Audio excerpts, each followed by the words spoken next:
Canadian Bulldog here, and welcome to another episode of Bulldog's Unboxings from Wrestling Merchandise and Memories, which is merchandiseandmemories.com.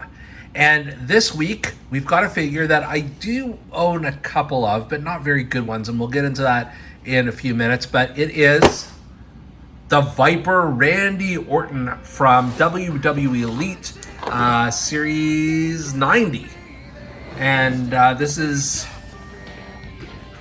I want to say it's about a year and a half ago when they actually, what this figure is based on anyways, when he interrupted Legends Night or something like that and used these infrared sunglasses to destroy like the Big Show and a bunch of other people who went to AEW.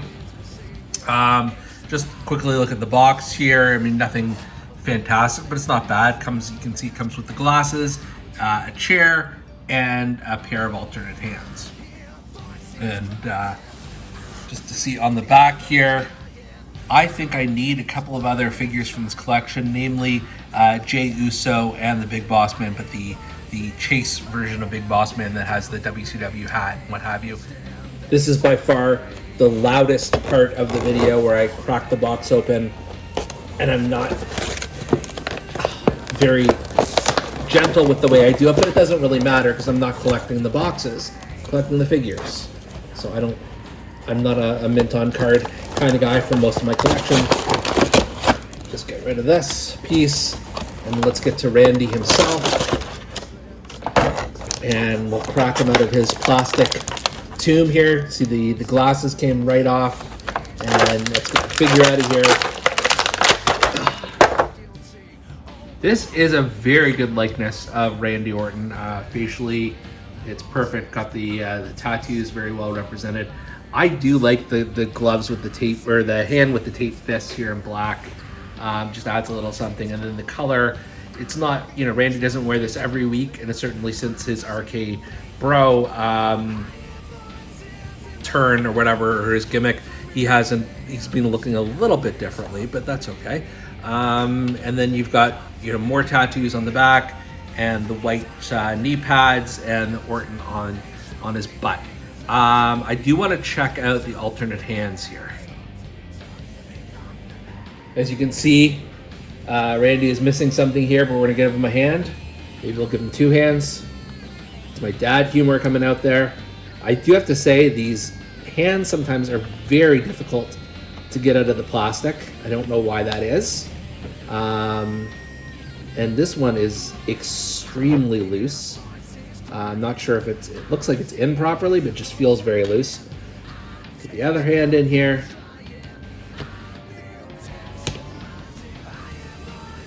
I think I have this right. And throws himself back a little bit.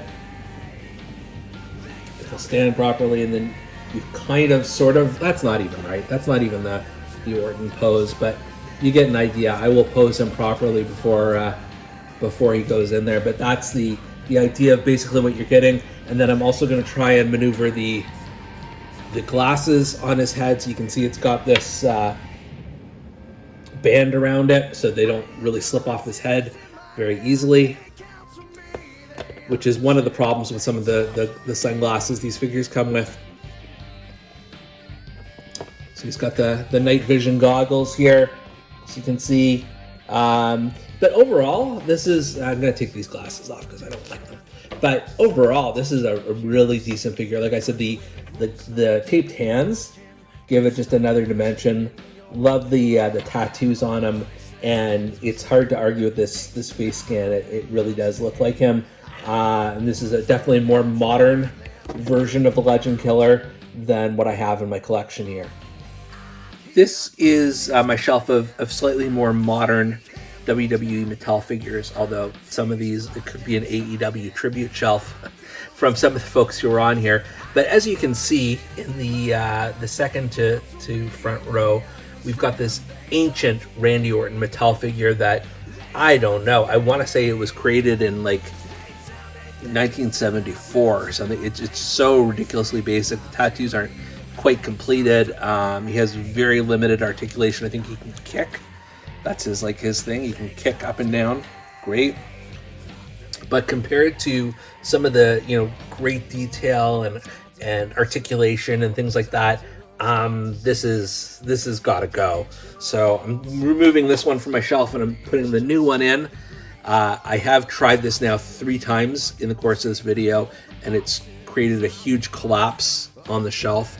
Like Lana falls over, and then Kevin Owens, and then Bobby Lashley. So we'll see what happens this time. Hopefully, well, Randy does not want to stand. He's probably okay. All right. Okay, he's hitting Kevin Owens in the face, which is not ideal, but I'll see if I can maybe maneuver him a little bit closer to the Rock without falling over.